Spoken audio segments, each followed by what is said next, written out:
Hi there, you're listening to Unnatural Selection, the show about newsy type stuff and things. My name is George. My name is Tom. And my name is Adam. And with our powers combined, we are Unnatural Selection. Make sure you visit us at our salubrious home on the web, unnaturalshow.com. It's a podcast. What the world absolutely needs is another three guys talking on a podcast. It's all that. Yeah, talking about what, I guess, is the point of whether or not we need more podcasts, right? Like, about politics and stuff going on in the world, 100%. About movies, we got plenty of them. Yeah. You'll notice in the comments of our videos this week, if you deign to step into the world of vitriol that is our TikTok comments, that we are both negative testosterone and also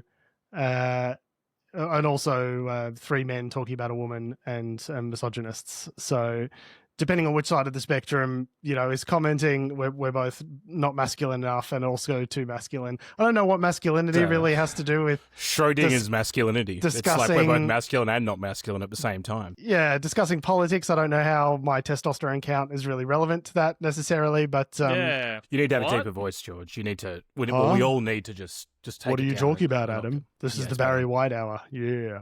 Oh, baby.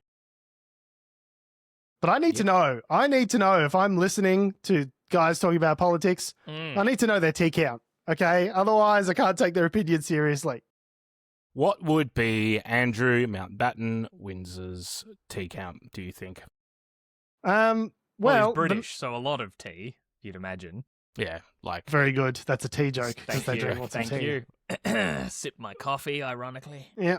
Apparently, according to some of the files released in the Epstein files and sort of rumors that have gone around, I remember hearing an anecdote about how, when he was in Thailand, he had like dozens of women brought to him for sex work purposes, presumably when like daily. Epstein was in Thailand. I don't know if they were there together or it was just something that like came out that was like adjacent to the files or whatever, but it was like he'd be in a hotel in Thailand and even the staff were like, we are used to bringing sex workers to the hotel for wealthy Western gentlemen. Even they were amazed at the number of sex workers that like dozens per day were being brought to his room. It's a record. Yeah, so presumably based on that. And you're deep in the Epstein files. That is, I'm assuming this is like an unsourced, secondhand. I'd have to go back and see what the source on that is. But no, it was like a credible news story. It wasn't just like a YouTube video being you're not going to believe what I found on the Epstein files. Stick around, like and subscribe. I know we said, there's not enough people talking about politics on the internet, but there is definitely a lot of people talking about the Epstein files on the internet. There is so much money being right now. There is so much money being made right now by YouTubers just talking about, Epstein files stuff. Like it's a whole cottage industry. I've been enjoying all the content about the encryption of the Epstein files. Say more. Well, because you know how I ironically should have probably picked up on this as well, given I work with this kind of encryption sometimes. But remember how everyone was kind of making jokes of like, how the hell does like Jeffrey Epstein spell shit? Like, why is there an equal sign randomly at different points of the text? Like, who writes emails like this?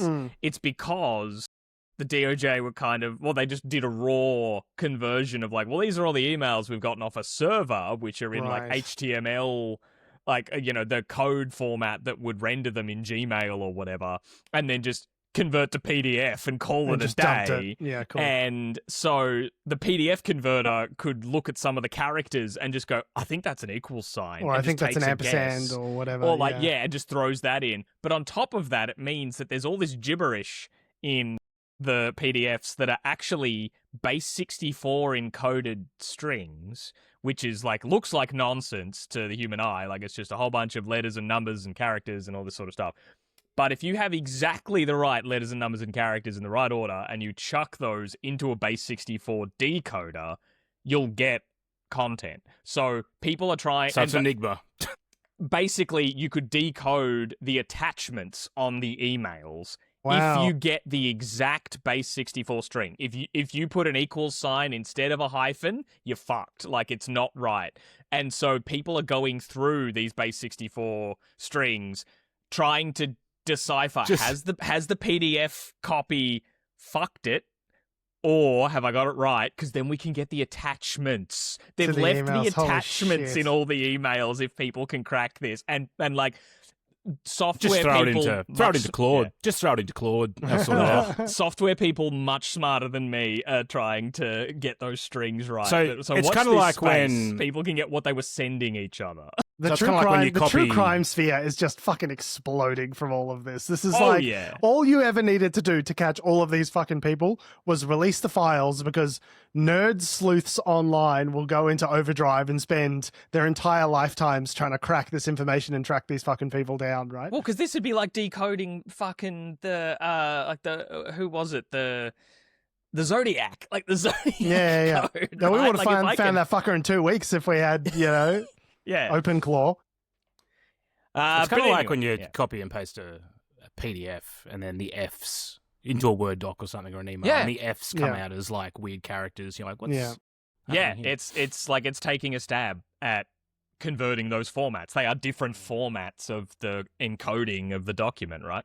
That's a And very now like, everyone- basic way of describing it, but yeah. So, but what they didn't need any kind of base 64 decoding or anything like that, it seems, is to find grounds to arrest the former Prince Andrew. I don't know about you guys. I gasped when I got the news alert on my phone that said Andrew Mountbatten Windsor has been arrested by UK police. I went, oh my, Tom. like, and my wife went, what happened? Like, I don't know, wondering if I'd like broken something. Like, No, whatever. Tom, It's like- Tom. There was plenty of accountability when he lost his titles. So, yeah, lost his titles. And He was lost his kicked- titles. He can't kicked live in the out of big one- house. Yeah, he has can't to live in the, Surrey the now. palace. You got to live in a castle. Different Like, palace. Different yeah. palace. Yeah, not the total main different palace. So that's pretty Um, much accountability. Sorry, yeah. we're done. We should But be all right. no, so they arrested him, and it was announced initially as like a man in his 60s has been arrested in Norfolk, by blah blah police Guess this who? morning, and and everyone's like, that seems to be the area that Prince Andrew was in, and they interrogated him for like 12 hours, Mm. and then have since released him on his own. Well, back on his own reconnaissance. So he hasn't been charged yet or anything like that. Recognizance.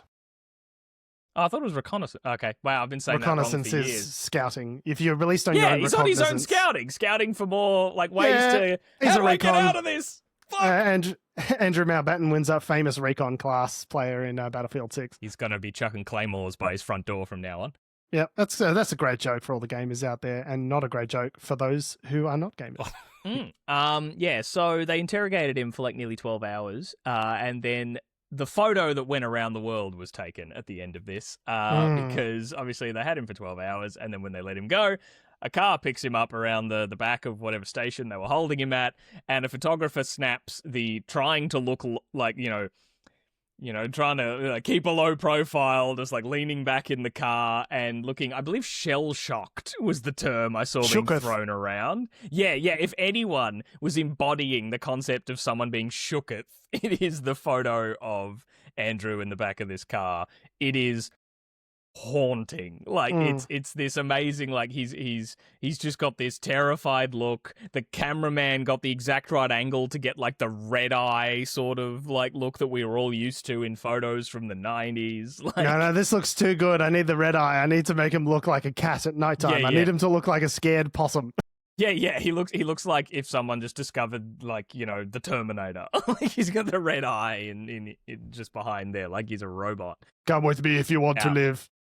Now, I don't know about you guys, but yeah, so I was shocked about this when I saw it, like I gasped, but I was less shocked when I found out, the reason they hauled him in, nothing to do with the sex crimes allegations. Like, The mounting credible sex Yeah, crimes accusations because against him. it seems the based on him burden of- hovering over the photos of him hovering over a young woman that looks potentially unconscious or semi-conscious. Yeah. Not So- that. None of that. And it seems in the UK, at least, the police have to have, like, a pretty high burden of, to credibly believe that a crime may have been committed to get an arrest warrant issued, Yeah, right? So like- that's what like- makes you go, oh, wow, they've got something serious, but it has nothing to do with, those photos or anything like that. I was listening to some analysis on this week, and they said, basically, the only reason you would arrest him like this and make a big sort of show of it and pull him in is to prevent, potentially the destruction of evidence while things are being searched. So if you say, come down to the police station Tuesday at 2 p.m. and they go, okay, we want to have a chat with you about something just to make a statement. Let me just fire up the shredder. It's so they can't do that. Or if they're a danger to someone, themselves or others or something like that, that's when you flight risk, things like that. But I would argue that someone who's a multimillionaire is probably a bit of a flight risk. But anyway. So they've detained him for 12 hours, released him on his own recognizance, and there have been, from what I understand, a number of searches across various properties. So what they're talking about is his work when he was a trade envoy. So the allegation is that he was misconduct while in public office or something like that. That's relating to misconduct in public office.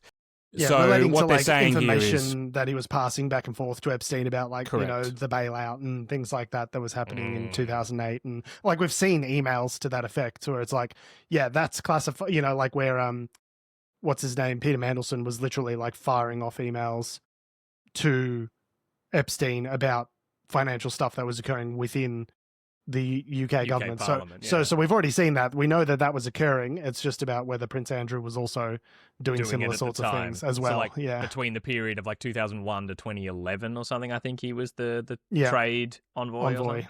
So nothing to do with the mounting evidence of alleged sex crimes, but did he do a little bit of light treason?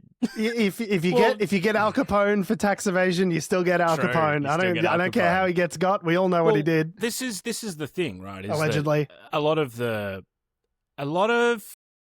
what we're learning about Epstein was that it wasn't just around. It was the sex stuff is one thing, but he was using power to trade information and he was Littlefinger. Yeah. So this fits within that narrative, right? And had fingers in all these different pies with Israeli intelligence, with the CIA, with the rich and powerful, with members of Congress, I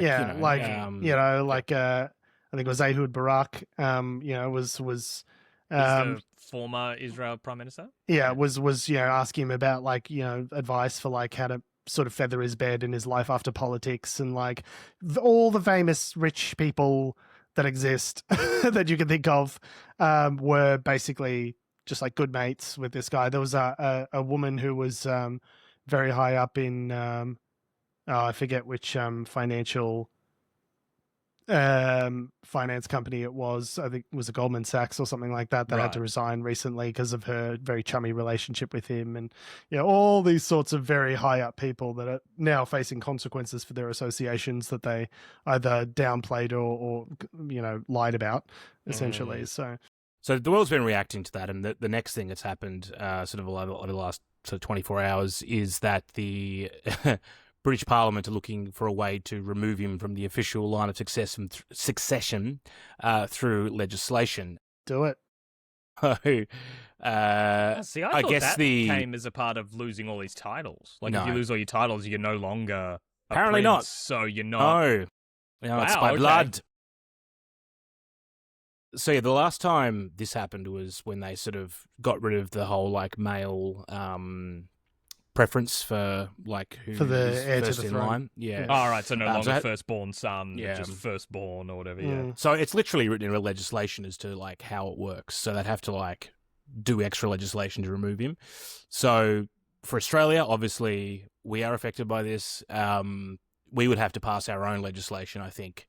Which is weird. You could have really? Yeah, apparently that's what they were saying today on Insiders. Insiders were talking about would Australia follow suit? I'm like, well, hang on. Is that implying if we don't follow suit that he would still be eighth? He could be king of Australia and nothing else. Yeah, that's so weird that further down the line, I don't know, some catastrophe happens, several members of the royal family are killed, and so and the line of succession goes to who's it, George, the young son of William at the moment. George is the king of England, but funnily enough, Andrew's the king of Australia now because we didn't do the thing.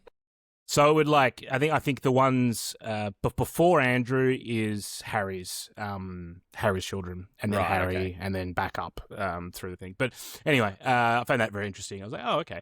Also, the royal family and the monarchy, I guess, the crown, are in like full damage control because basically Andrew is living on the king's private estate. And, he's had all his titles removed. He hasn't really had a job for like however many years. Who's paying for all this? Is the taxpayer paying for like potentially Andrew's legal defense? Taxpayers always paying.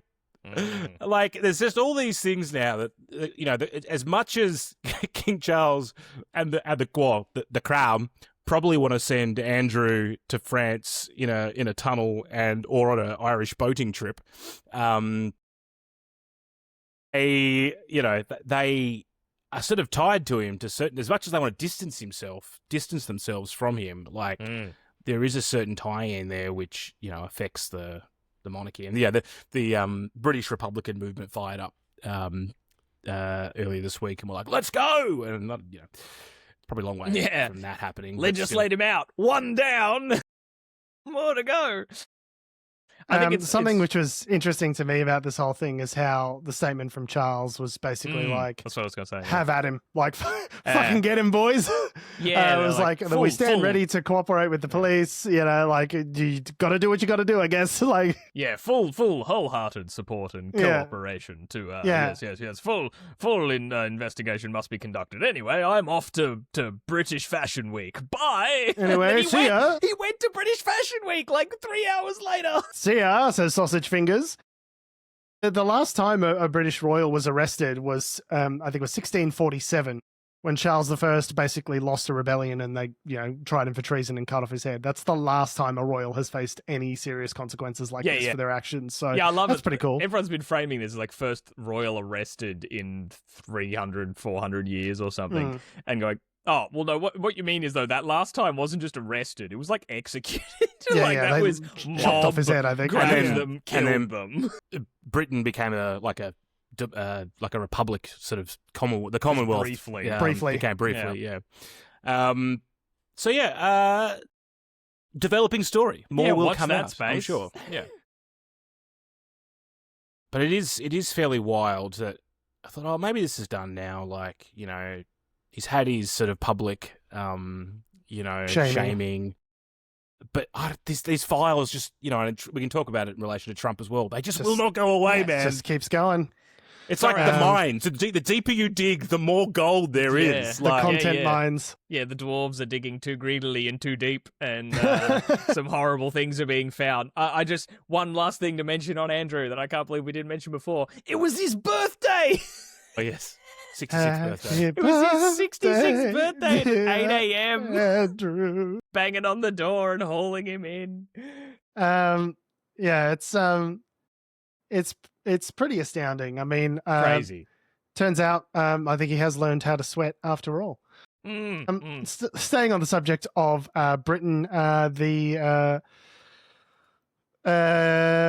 the United Kingdom's High Court, yes, I was looking for which court, the name of which court specifically, has ruled that Palestine Action never should have been prescribed as a terrorist organization. So this is a story we touched on several months ago, amid the scenes of protesters being, old, elderly, disabled people, all sorts of, vulnerable people being dragged away by UK police because they said they support Palestine Action and abhor the genocide that's occurring in Gaza, as they phrased it. So that that was all under this law based, hundreds and hundreds of people, and just absolutely disgusting scenes of police using state violence against the most vulnerable people you can imagine, elderly grandmothers and things like that. People holding up it's just like a blank piece of paper because like just being there under the auspices of supporting Palestine Action, which is prescribed as a terrorist group, is counted as a terrorist action. It's like literally some 1984 George Orwell stuff.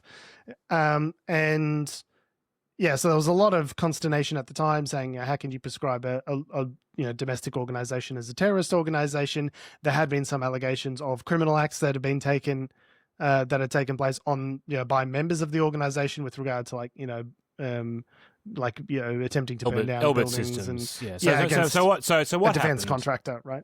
Yeah. So it's kind of two separate things to my mind, and this is where it gets very murky. So Palestine Action is a group that specific members of it basically raided Elbit Systems, which is a defense contractor, accusing it of supplying the Israeli military. Now, they broke in, they caused a bunch of damage, and there was a bit of a scuffle with security staff as well, so they were done. Which is a crime. Yeah. And you should be charged with trespass and Correct. attempted destruction of property and all of those things, which are already crimes, right? So in sort of, and this is under legislation that was sort of passed previous to this, the Home Secretary basically said that Palestine Action was effectively a terrorist group under this legislation. This is Yvette Cooper, I believe. Yeah.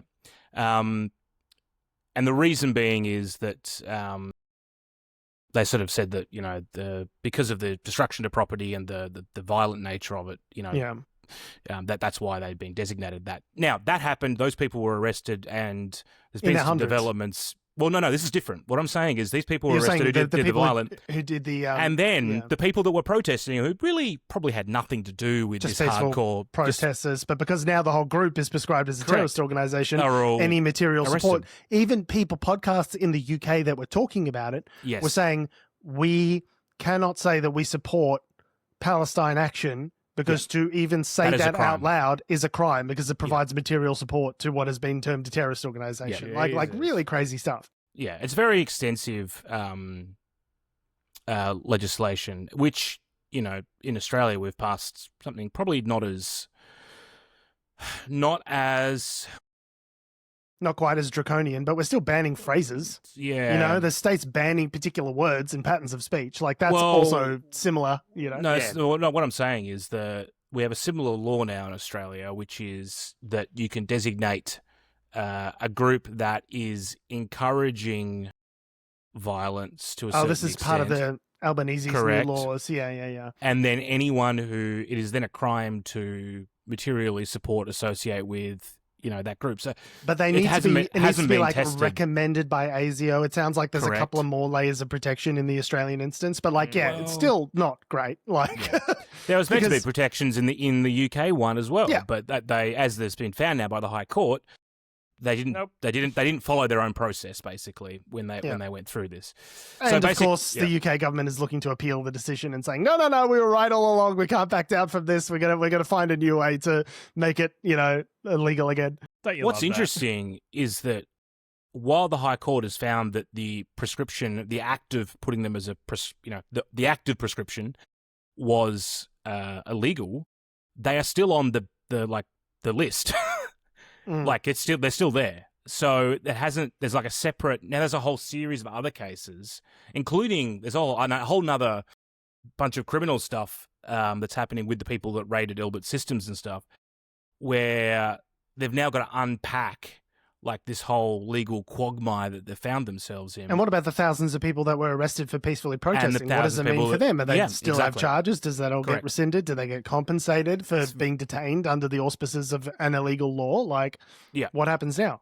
And you're right. The UK government's scrambling. So it's kind of, pretty wild situation. For a change. And that legislation that allows them to do this is still in place as well. So in theory, if another group pops up tomorrow, they could do it again. It's just what they're saying is this particular decision was done contrary to the legislation. Incorrectly. Yeah. So, it's a win, I guess, for freedom of speech, for, right to assembly, those kind of things, but it's still not the end of the story. I guess is the thing to take out of this. And I think it's important for Australia because we now have this, not the same, but what I would see as a vaguely similar piece of legislation. I bet there'd be people here in Australia that look at the Palestine Action Group, which organised the march that we talked about last week. I bet they'd be champing at the bit to have them labelled as terrorists. Right? They'd froth at that idea. Now, Australia, there were two groups that they were particularly targeting when they introduced this legislation, and I forgot. One of them was the neo-Nazi group, which has since disbanded. The other one, and I've forgotten the name of it, but it was kind of an Islamic sort of related group. ASIO has now handed down advice that they are, sort of they're worried about them. And so now the next step will be taken to, sort of ban them and to brief the opposition leader and go through those steps. So Tony Burke outlined it today on Insiders, but I might have skipped a step there that he outlined. But yeah, it's just kind of wild that, I don't know, yeah.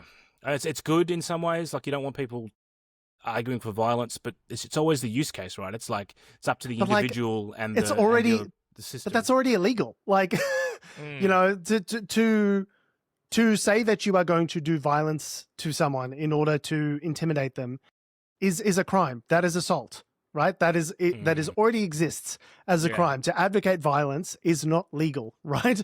You know, so when they say assault and battery, you go, aren't assault and battery the same thing? No, battery is the act of physical violence. Assault is the threatening of that violence upon a person, right? So, so crimes already exist for all of this stuff. I don't know why we need all of these additional powers, but for the fact that we want to chill speech. Like, I really don't understand you want to what the function of it is, other than angle. Get people to stop protesting Israel because we don't like that, you know? Yeah. And as you said, like in the UK example, journalists, academics, and other campaigning groups presented evidence they felt chilled, deciding not to act or speak when it would have been perfectly legal to do so. Obviously. So the court found that Palestine Action's activities had not yet reached the level, scale, and persistence that would justify prescription, and that, as George said, the existing laws would be perfectly fine to prosecute them for any activities they may or may not have done. You know, trespass, assault. You know, there's a number of things that you could charge him with based on what I understand about the case, right? It doesn't require being elevated to, you know, state level actors, you know, setting off bombs in Piccadilly Square. It's not the same thing. It simply isn't. And this all occurred in 2024. So it's the other time. So, you know, like, this is the thing, is that it's a almost year and a half, 2 years ago when this happened. It's this long sort of bow of justice, so to speak, to get back around to sort of rectify it. So you can put these things in pretty quickly, but trying to get to sort through the mess that they can create.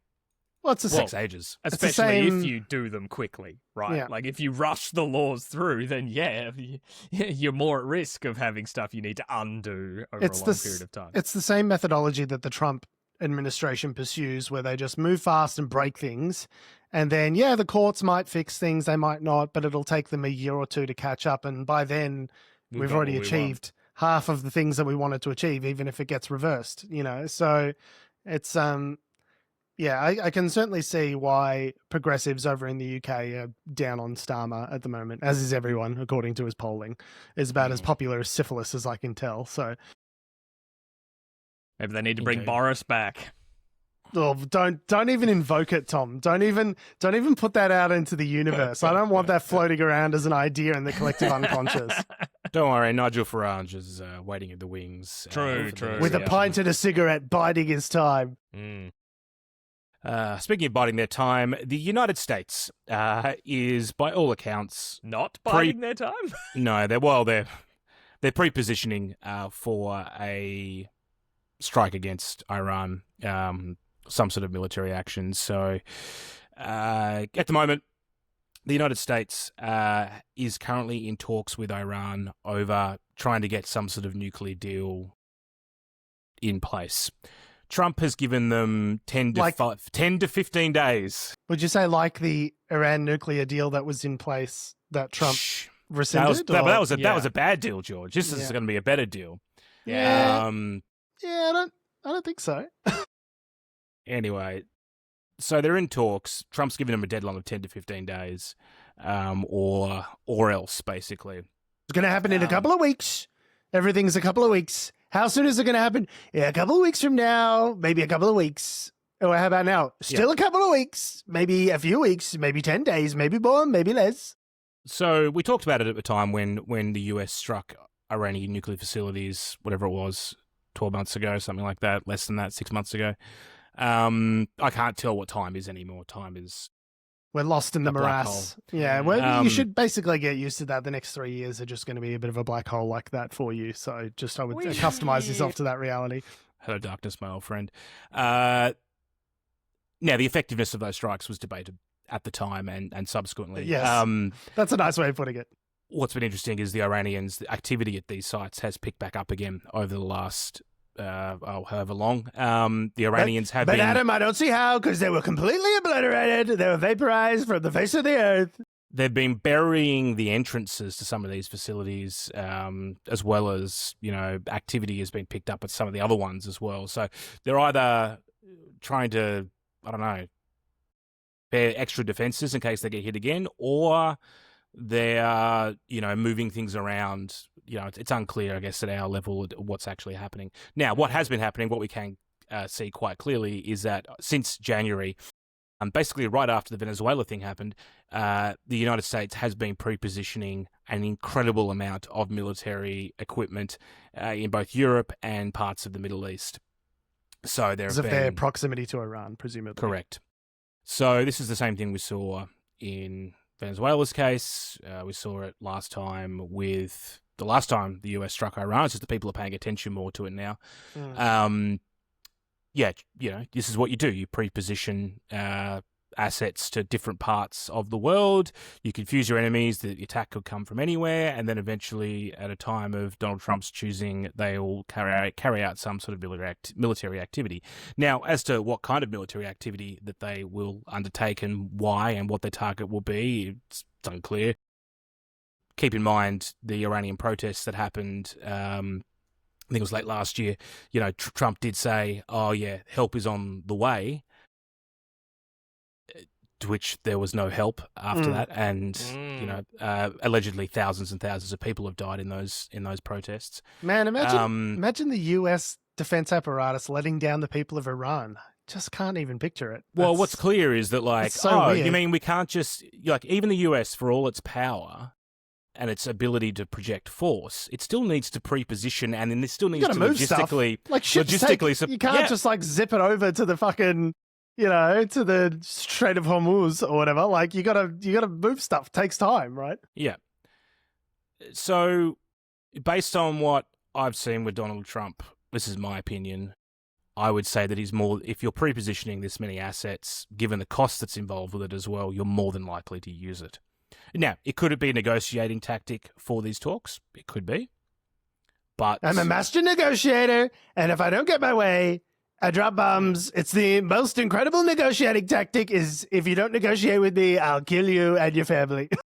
Well, this is the thing is that, is he emboldened now by what he did in Venezuela? Yes. And will he try to do something similar where he doesn't just hit them with a few cruise missiles and some fancy bombs? He actually tries to put special forces on the ground to do some sort of decapitation strike, some sort of raid on a facility, something a bit more direct. I don't think it'll be an invasion. I don't think that's going to happen because he's very... One thing you've seen with Donald Trump, every single Donald Trump military action has not been one which has left a footprint on foreign soil. It's been a limited strike.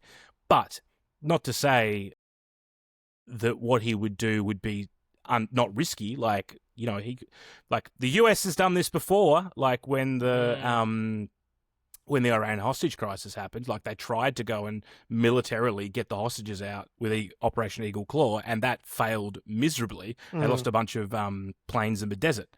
So... Yeah, these military operations can go very wrong. Yes, America is the overwhelming sort of military power globally, but, you can still make mistakes. They got very lucky that with Venezuela, that clearly, there's some sort of secret weapon system that they were able to use that took out their power grid and made all of the air defense systems useless, that Trump talked about at length in an unclassified way. They were lucky they had those capabilities, but and they're also lucky that Maduro as a figure is kind of popular in some small quarters, but largely reviled.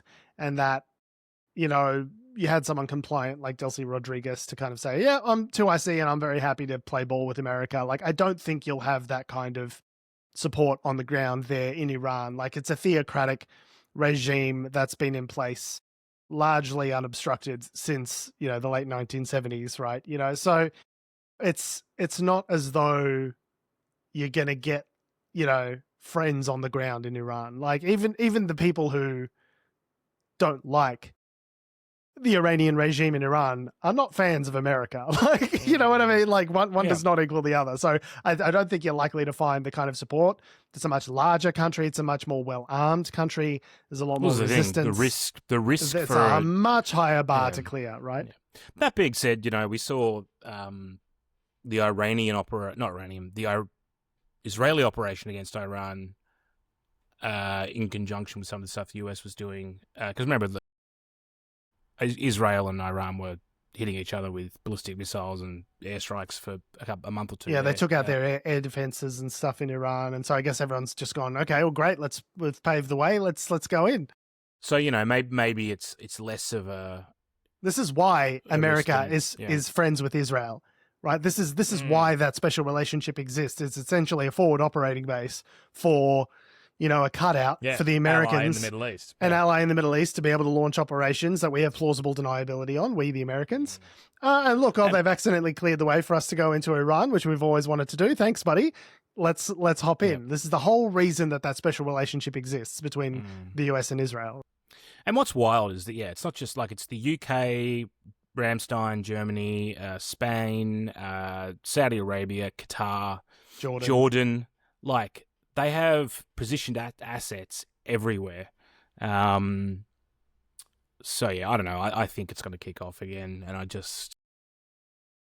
And there's Cuba as well. We didn't even put this in the rundown, but like Cuba's economy is falling apart and Marco Rubio's like, let's fucking go get Cuba as well. Like, why not? As a separate thing. Yeah. As a separate thing. They're just like, they're this whole thing about stopping foreign wars and adventurism, and he's the most peaceful president of all time, and let's get the FIFA Peace Prize. Yeah. America first. It's just normal military, colonialist expansionism. It's the same American empire shit we've been seeing for 250 years. It's just naked. It doesn't even care that he ran on the opposite thing, to get into office this time round. It just doesn't give a shit. Like, let's kill some enemies. Let's go for it. Yeah. And it's dick boat diplomacy. That's the term I'm using. Yep. Dick boat diplomacy. Bring it back. Yeah. Anyway, so 10 to 15 days, I'm assuming there'll be some sort of strike, unless a deal is signed, in which case maybe they hit them anyway. I don't know. Like, who knows with this guy? Speaking of who knows about that guy, Donald Trump, he suffered a loss this week. Suffered a big loss. I mean, yes. Wasn't actually a loss, but also, according to him. He doesn't give a shit. Like, it's sort of that's what we were talking about before with Britain and the Palestine action thing, of where they're like, a court's been like, oi, you can't do the thing. And they're like, no, we're going to find a way to keep doing it. You're wrong. Shut up, wrong, you are. Courts. Shut up. You made the wrong choice. Do it again. So Donald Trump has lashed out at members of the Supreme Court, most of whom he appointed, who struck down his global tariffs after finding he had no authority to implement them. The decision applies to country-specific tariffs, which Mr. Trump imposed on Australia, as well as virtually all other trading partners, but not sector-specific tariffs on products like metals and wood. So essentially the Supreme Court said, the legal mechanism that you use to apply these tariffs is not correct. You can't do it this way. Yep. And they've struck it down. So this, again, in the vein of Trump, as we discussed earlier, the move fast and break things and then potentially fix it up later. It's like, well, what about all the companies that have paid all of these tariffs, which have now been declared illegal? Are they going to get refunds from the government? Like, what about the consumers who have the costs of those tariffs passed on to them? Like, are the businesses just going to keep that money and pocket it? Like, probably. It's just an absolute shit show. And Trump has, at the head of the shit show, shitter in chief, he's decided, no, I don't really care about what the Supreme Court said. I'm just going to do some more tariffs anyway. Don't give a fuck. Under a different bit of legislation, though, so it's completely fine. Now it's fine. Now it's different okay. Legislation. Section 1... Emergency powers? Bad. Section 122? Good. Good, yeah, you just got to, you actually got to fill out 14B if you want, and the forms need to be filled out in triplicate, and then you can ruin the global economy.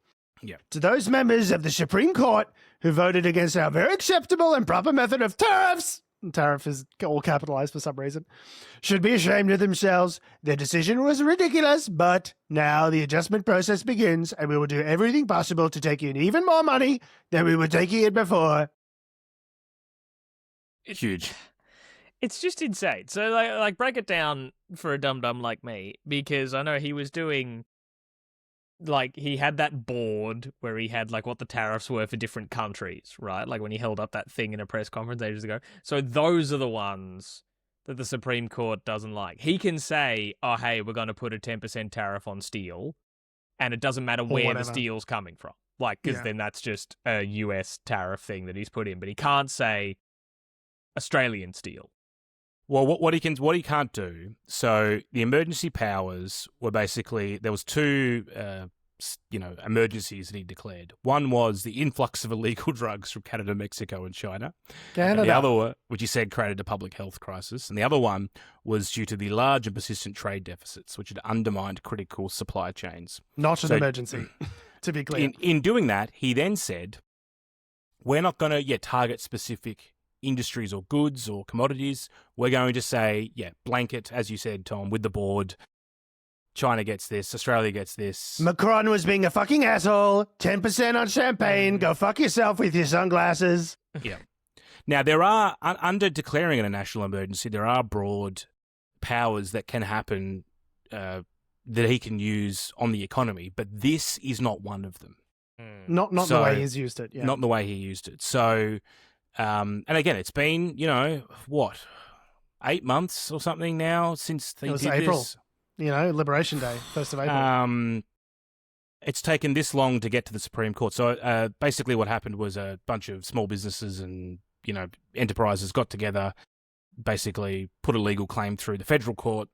The federal court, it then got pumped up to the Supreme Court, and the Supreme Court's made this decision. So again, the wheels of justice turn incredibly slowly. But of course, in the, what's that been now, 8 months? Yeah, 8 to 10 months, yeah. $100 billion has been racked up. Which, the whole point of this is like to sort of get rid of the debt and all this kind of stuff. But like, that's just like a, which it won't do. Even that is just like a little, fine. It's a little like, not even a cream foam at the top of the coffee. It's like just a percentage fraction of what the total debt is. But anyway. The thing that really made me like quite concerned about this is that he was, he said he was, quote, ashamed of the justices who ruled against him for not having the courage to do what's right for our country. And without evidence, as far as I'm aware, said that they were swayed by foreign interests. This is his Supreme Court with a conservative supermajority, right? Many of the members of which he appointed. Coney Barrett. Like, she voted against it. Yeah, no, because it's like not obviously unconstitutional. Remember when we were like very concerned about the constitutional crises, impending constitutional crises? And we're like, oh, what happens if there's a constitutional crisis? And now we're just like, constitutional crisis like V12, and we're just like, you know what? This is just what it is. He's just going to ignore the Supreme Court and do whatever the fuck he wants because he's the boy king. The system's not set up to handle someone who just goes, okay, well, I just don't respect your decision. Highest court in the land. And they go, you and what army? Fuck. We didn't know he could do that. Don't worry. Brett Kavanaugh was a loyalist. He wrote a dissenting opinion basically saying, oh, well, I mean, it's definitely lawful, and what a mess it's going to relieve. But yeah, I like beer. Do you like beer, Senator? I like beer, especially when writing judicial opinions. Yeah, I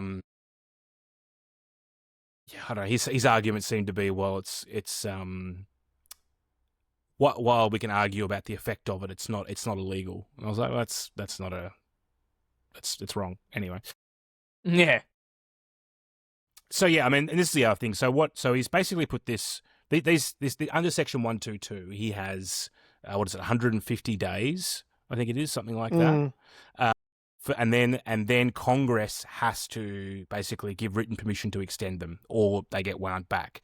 But in the intervening time, what they're saying now is he's going to use that time to then go after more of a traditional method Pass of targeting legislation for it, or pass legislation or target specific industries to do it the long way around, basically. So you'll still have tariffs, but they won't be as with a broader brush as they are now. Yeah, you pick a specific industry, and that just happens to be China's main export. But like, you know, and this is kind of cooking Australia in the process, because we'd kind of negotiated our own little pathway through this. You know, like there were sanctions on beef, and then President Trank. he does talk like he is President Trank. Yes, the most incredible critical minerals. Maybe he is tranquilized. Maybe that's why he talks like that. President Trump unwound some of this stuff because all of a sudden cheeseburgers cost like, you know, an exorbitant amount of money. I can't get in between me about cheeseburgers. $5, get out of here. So for Australia, we're now back at sort of square one to where we were when they first declared this. Actually, we're actually in a worse position now because of this 15% that he's now declared. Don't worry, here's another $1 billion. Here's another $1 billion for submarines, friends. We were in April. So... Yep.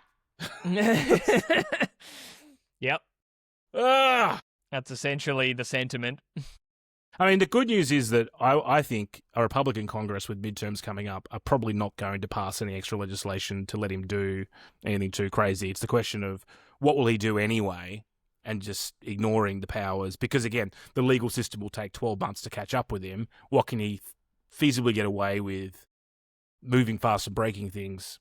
Yeah, I don't agree with you, Adam, that the Republicans will be any sort of bulwark. They never have been. I expect the Republicans to be, as they have been for both Trump terms, completely supine and willing to do whatever it is that Daddy Trump wants, even at their own annihilation, right? Like, even at the cost of their own seats. Yeah, and the Democrats will write a letter about how angry they are about it and let him do it anyway. This is completely unacceptable. We've written a letter with 14 questions that the president's going to read. It's like, bitch, he doesn't read. What are you talking about? Yeah. 14 questions? You're not going to Socratic method this guy into having a soul. He's Satan. The good news is the highest he could put the tariffs is 15%. He can't go any higher than that under this section that he's using with this particular, unless he picks some other weird constitutional or legislative rule that lets him do it. But he has set it at 15%. Yes, he's as gone. Of, like, he announced 10%. And then he goes, wait. Stephen Miller's been in the book, so we could do 15? Fuck it, let's go to 15, baby. What else, Stephen Miller? Look at the Alien Enemies Act. What else can you dig up? Yeah. Stephen Miller's just flipping through his old books going, see if I can find it, Chief. Yeah, he's flipping as fast as he can with one hand. But don't worry about it. He's going to release the UFO files this week as a okay, so Obama thanks, Obama. Jesus Christ. So Obama was in it was on Brian Tyler Cohen's podcast, and they were doing like a lightning round. It was like minute 45 out of a 47-minute interview, and he kind of like, as a throwaway joke, kind of like, you know, suggested that aliens might in fact be real, ha ha ha. And then Trump was like, you know, he did a crime when he admitted that, you know, he's telling classified things he's not supposed to tell that. And people are like, hang on, so are you confirming the existence of aliens? Yeah. He's like, I'm not going to confirm. It's just, but what he did was classified. It wasn't very good. Because, like Obama's answer to that question, because it was just like, are aliens real or something? And his answer was like, yes, but they're not in like Area 51 or any of that sort of stuff. But what he was saying is like fucking Fermi's paradox, that like mathematically, statistically, there have to be aliens out there because the universe is by definition infinite. Yeah. Like, so they're not in Area 51 unless someone's keeping something hidden from the president. Yeah, but it was like a ha-ha moment. He was just talking about like the mathematical possibilities of life abroad. He wasn't saying we've got aliens in the fucking basement. He explicitly said we don't have that. No, now he's saying he's going to we release... don't have them in Area 51. Yes. Area 52 on the other Area hand. 53? Yeah, you bet. You betcha. Yeah, could be there. I think Obama's onto something. So Trump's now said he's going to release and just like the Epstein files, going to declassify and release everything. All right, do it. Which is just obviously another distraction. It's nonsense. You're not the gonna, Epstein if files. people are digging into the base 64 encoded attachments, trying to translate them from a PDF, you're not gonna distract them from the Epstein files, Donald. You could release the PP tape. Those nerds are still going to comb through them. Guys, make sure you update your Adobe Acrobat subscription so you can redact shit properly this time. Yep. I don't want to alarm anyone, but I may have just seen an alien drift past my window, which could have also been a balloon, but I want to believe that it's an alien, so we're going to say Aliens might have balloons. They presumably have birthdays and therefore birthday parties. Just like Prince Andrew. What? It was his birthday when he got arrested. Oh, right, of course. Yeah, and obviously Trump, as we said, has now raised that temporary tariff to 15% on US imports from all countries. But the thing is, it's like, that's so damaging to the American economy. Like, we've talked about this before, but it's like there's a bunch of things that America doesn't do. America is not an autarky. They can't make and produce and do all of their own things internally. No country is. So there's stuff that they, like coffee beans, you have to get them from places where coffee beans grow. Like, it's not helpful to American industry. You can't just like start growing coffee beans in Minnesota in sub-degree, sort of flat lands, there's a sub-zero pineapple temperatures. plantation, just outside Chicago. Yeah, not a very successful plantation. The yields are not great for the pineapple plantation in Chicago, believe it or not. So there's like certain things that you just have to get from other places because it doesn't make sense for you to specialize in that area and grow or manufacture those things locally because someone else has a giant part of their economy elsewhere that's devoted to doing that thing perfectly and has the climate or the altitude or whatever it is to grow or create those specific things. Putting a tariff on those goods is just going to create 25% inflation on those goods for American consumers, right? Like, he's just balking the economy on purpose. But I see the number coming in terms of the revenue, and they're going, well, Speaker of the House, Mike Johnson, he's like, oh, well, no one can refute that, the revenue that we've received. I was like, yeah, but like, it's not. But like, at it's the the cost Americans of what? that are At paying the cost for of it. Yes, exactly. I mean, look, obviously they do work to a certain extent because this is why everyone's freaking out about it, right? But well, what do you mean by work? But work in what sense? They're a leveraging tool, right, for international relations and for not when they're applied broadly to every country in the world. Well, he sees them as economic coercion, and to some extent, it's actually been fairly successful in terms of getting what he wants because, Australia, everyone's gone to the table and tried to negotiate with him. He got what he wanted. That and, for things like certain industries where the US can produce its own stuff, beef, it does hurt Australian importers. Yeah, but it's gonna like. I could understand if you had like a particular industrial strategy, and to support that strategy, we're going to say, okay, on specifically this area of microchips, correct. Which is how it's meant to work in theory, right? Yeah, we have a whole industrial,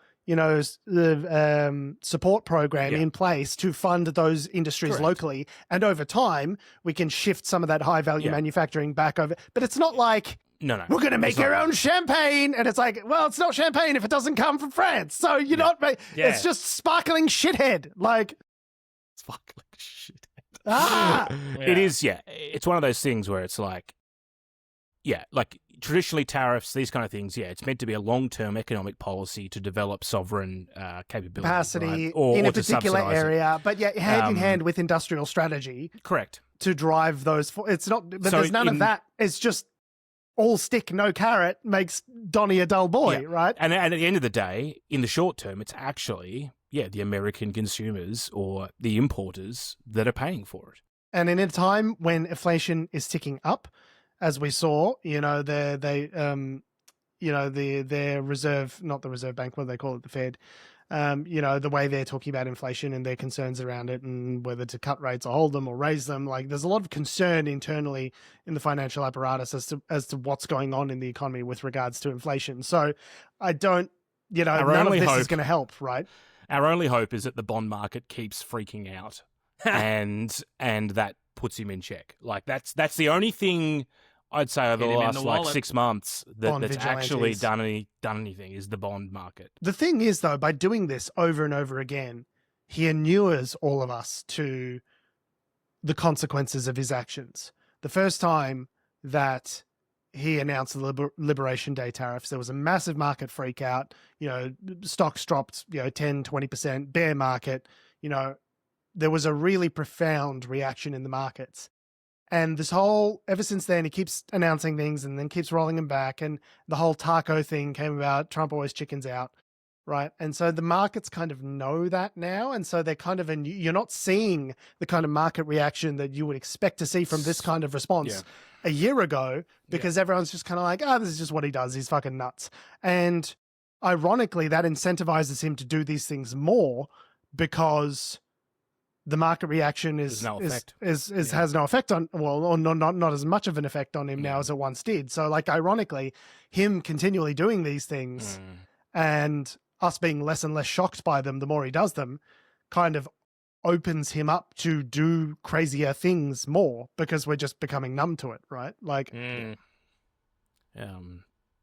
it was Zimbabwe or something like, in the 90s or whatever it was, late 80s, that their economic policy was just as crazy as this. Like, you'd be like, they'd have invaded. Yeah, that's pretty fucked. Like, you guys are going to take, and meanwhile, they'd have gone. America would have invaded America if this was. They would have gone in and kidnapped their leader. Yeah, like they did just recently.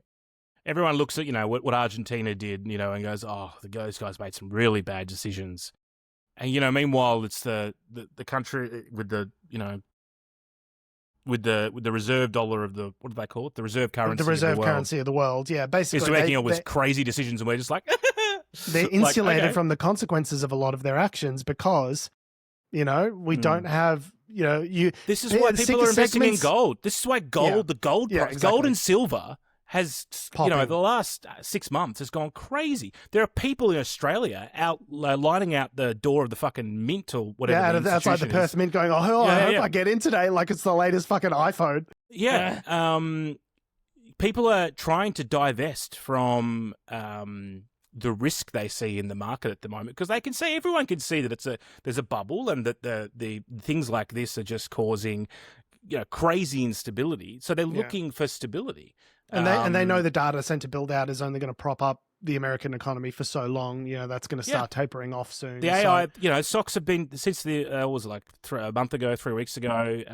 AI companies, SaaSpocalypse it was called. Yes, took a massive hit. Like my ETFs are down and haven't recovered. So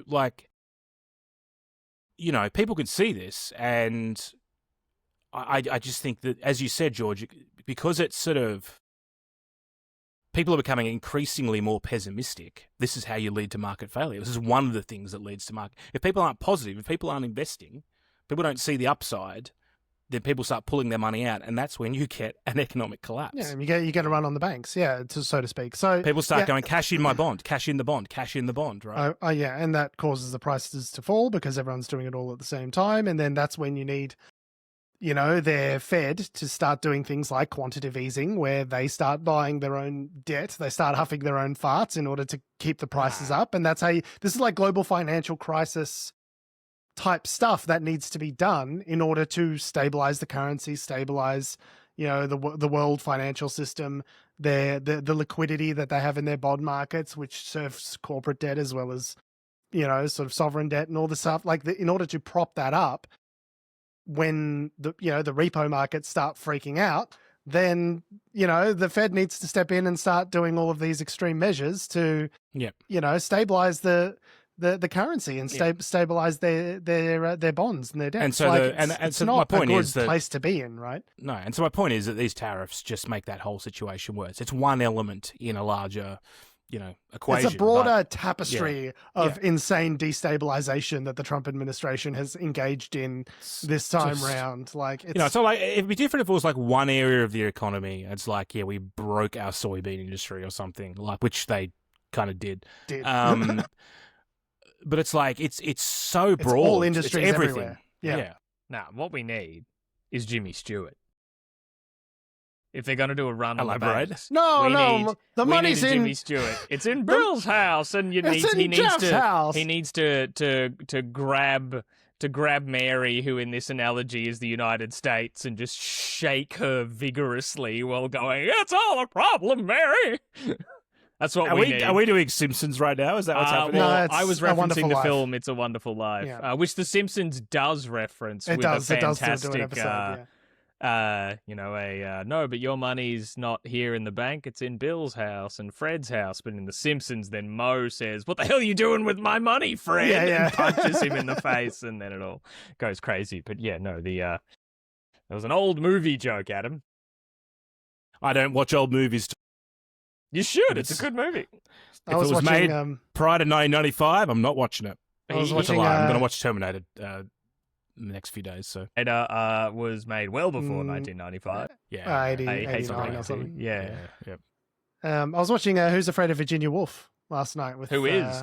Elizabeth Taylor and Richard Burton. Yeah, Nice, really good. yeah. Yeah, yeah. 66. Yes, some old movies are good. On that note, we have been, we are, we always will be Unnatural Selection. Make sure you visit us at our salubrious home on the web, unnaturalshow.com. Make sure you follow us on all the bullshit social medias that have, do, or ever will exist at our handle at Unnatural Show. That's Facebook, Twitter, YouTube, Instagram, and motherflippin' TikTok. We are pumping out the YouTube shorts and the TikToks, so get on board. People are getting very angry at us in the comments. Make sure you follow me on Instagram and TikTok at George Tsipos. You can follow me on Threads at tom.heath. And don't follow me anywhere because I'm a scared boy who doesn't like. I don't know why I'm doing this. I'll stop tagging you. Thanks for listening, guys. I love your faces. We'll see you next week. We came full circle. I said at the start, we need more like three boys talking about politics and fewer talking about movies. And then we ended up talking about movies. We became the thing we hate.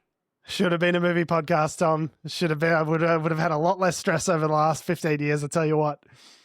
Oh, are you serious? We'd have said we didn't like something like, I don't know, The Last Jedi or Wonder Woman, and we would have been like bullied into the ground. Yes, but we wouldn't have had to watch snuff films of people being murdered on Minnesota streets. So No, swings and roundabouts. Well, no, we still would have, just in our off time. Because it was For all fun. over the news. All right, bye.